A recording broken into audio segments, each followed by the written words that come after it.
ምን ይታወቃል? ያው አንተ ግብ ትወደ የለ እንደለመድከው ደግሞ ባይተበር ብደበድብስ ያዙ ይልቀቁኝ ብትልስ እንትናን ካልደበደብኩ ወይ ነገ ልጅ ካልመጣ እኔ ልቀጣ የፈለግሽውን ቅጣት ቅጪ። ስለዚህ እንሂድ አብረን እንሂድ ሩታ። እኔ ልትተወኝ አይደለም አንተ ልጅ የምር ሰዓት እየደረሰብኝ ነው። ልሄድበት ተወኝ። ወዲወዳችን ከዛ ቀጠሮች ጋር እንሄዳለን። ከዛ እኔ መጨረሻ ቀጠሮች ነው። ከዛ አብረን ፎቶ እንነሳለን። ከዛ አብረን ወደ ቤት እሸኝሻለሁ ማለት ነው። ከዛ አብረን ከዛ ምናምን ፎቶንም አልነሳም። ቀጠሮውንም ከኔ ጋር አትሄድም። ያስከውንም ትንጦ ይዘኸው ሂድ። ስትፈልግ ማታ ማታ ወተት እያደረክ ተፍታታበት እና ልሂድ። ሩታኝታን የቁም ነገር ሰውረት የሚቀልዩ ነገር አቁ ይመለከታል። ሲጀመር ካሁን በኋላ የልጅ ምግብ ጡቴ ነው። ስለዚህ ከለክለውም አትችልም። ሲጀመር ቆይ አንተ አብሮሽ ነው በቃ ካጠገባችን ምናምን አትደርስበትም። ሲጀመር አንተም እኔም ጋር እሱም ጋር አትደርስም። እንደዛ እያሰብክ ነው እንዴ?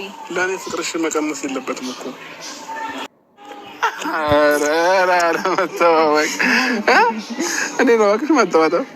እንደዚህ ተገዝቶለታል። ሁሉም ነገር ስጦታ ተሰጥቶታል።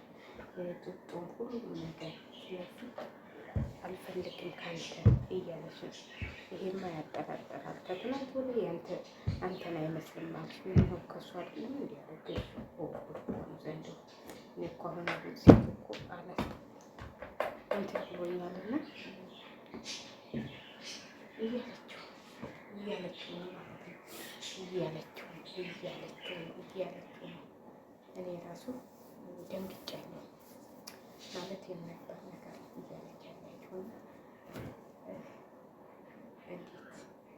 እንዴት አይደለም ያንተ ነው ያንተ አይደለም ያንተ ነው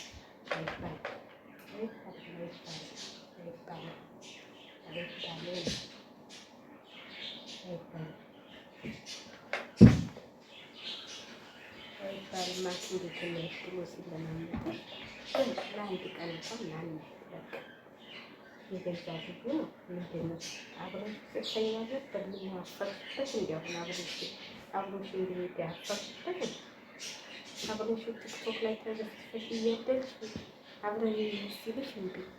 እሱ ለነገሩ ሰሞኑን ሄልሜላ ያለችን መሰለኝ እና በቃ ሄልሜላ ስላለች ነው ይችን ያዘወተራት ብዬ ነው የማስበው።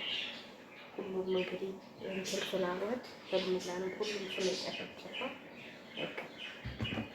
ቤተሰቦች ራሱ እሷን እንዳታገኝ ስለተባለ ስለተደበረ በቃ መደበር የሆነ ሩታ ሊያደርግ ነበር። ሩታ ደግሞ አልፈልግም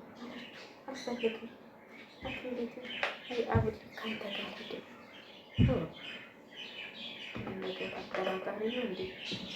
ምንድን ነው ከነው ከዶክተሩ ጋር ነገር እንትላለሽ ግንኙነት አለሽ የሱ ልጅ ነው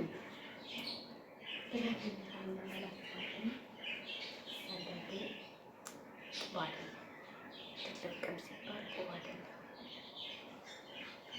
የገዛ ልጁንማ ማሳየት አለብሽ።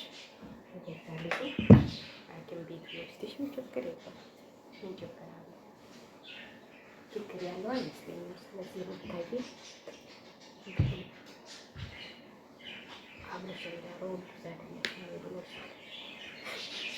እኩዛ ዘጠኝ ወር ሙሉ እንደዚህ እንትን በላንተ ደግሞ የማይባል ነገር ትላለች። በዚህ ደግሞ አሁን ነገር አኩርፋ እንደዚህ ያለ ብላ አትመጣልህም። በቃ እኔ እኮ የምመጣው አንተ መተህ ቤት እንዳትረብሽ ብዬ ነው እያለች እንዳትረብሽ ብዬ ነው እንጂ አንተን ማግኘት አትፈልግም።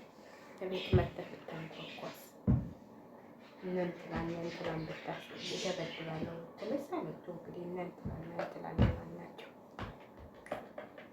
ነከሌ እያለች ነው። ሰው አለ ማለት ነው ቤቷ። አይዞሽ የሚላት ሰው አለ ማለት ነው።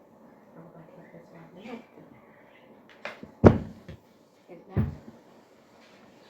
አናውቅም እንግዲህ አናውቅም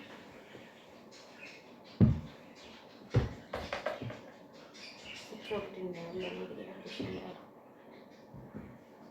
እኛ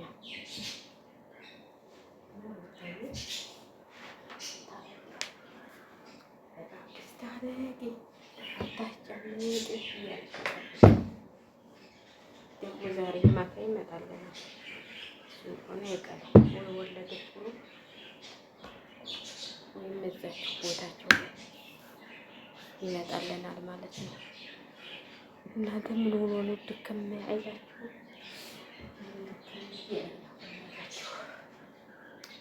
ናላችኋለሁ ውድ ቤተሰቦች። ሩታዬ እንግዲህ እርግዝናሽ አጠራርቆታል አብርሽን ማለት ነው። አብርሽን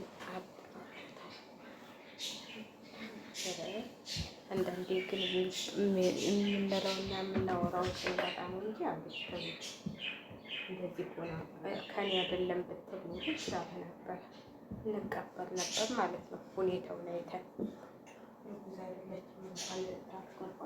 እንቀበል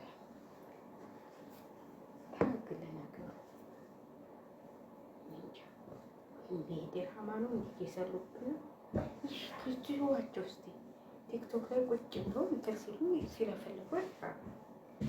ምንም እንዲሁ ያፍራሉ። ምንድን ነው ነገሩ?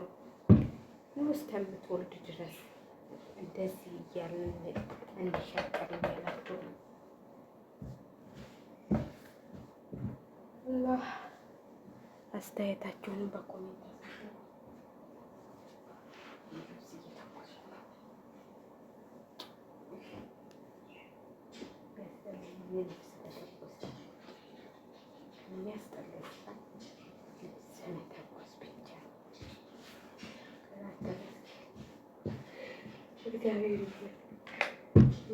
የተጓዝበት ቤት ሁለት ልጆች ናቸው ያሉት።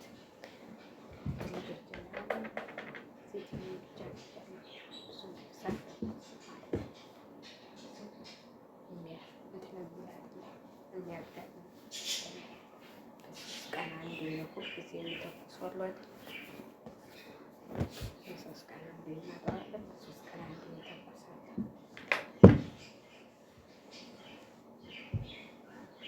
እና ብዙ የሚያደክም ካውያ ያለን ግን የሚወድ ከመጀመሪያው ሰነፍ ስለሆንኩኝ እኔ ብዙም ካውያ ያጋጥሞ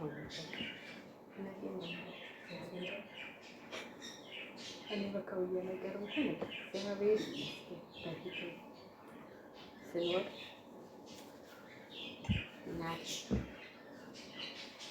ልጆቹ የትምህርት ቤት ብቻ ነበር እዛ ደግሞ የምተኩሰው የትምህርት ቤት ሌላ ነገር የሚተኮስ የለም።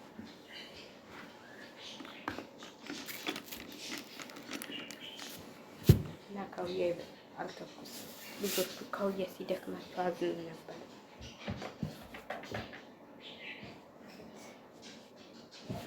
ናማዳ እና ውድ ቤተሰቦች እንግዲህ አብርሽና ሩታ መቼም መታረቃቸው አይቀርም። የመግደል ሴት መቼም ባንዴ ሻትልም አይደል? እንደ አዲስ ፍቅረኛሞች ትንሽ ላግደል ትለውታል እንጂ መታረቃቸው አይቀርም ብዬ ነው የማስበው። ለምን መሰላችሁ መታረቃቸው የማይቀረው? ሁኔታው ደግሞ ያስታውቃል። የሰው ልጅ እንቢታና ሽተው ያስታውቃል። ባትፈልግ ኖሮ እንትን አትልም ነበር፣ አትመጣም ነበር እዛ ቦታ ላይ ደጋግሞ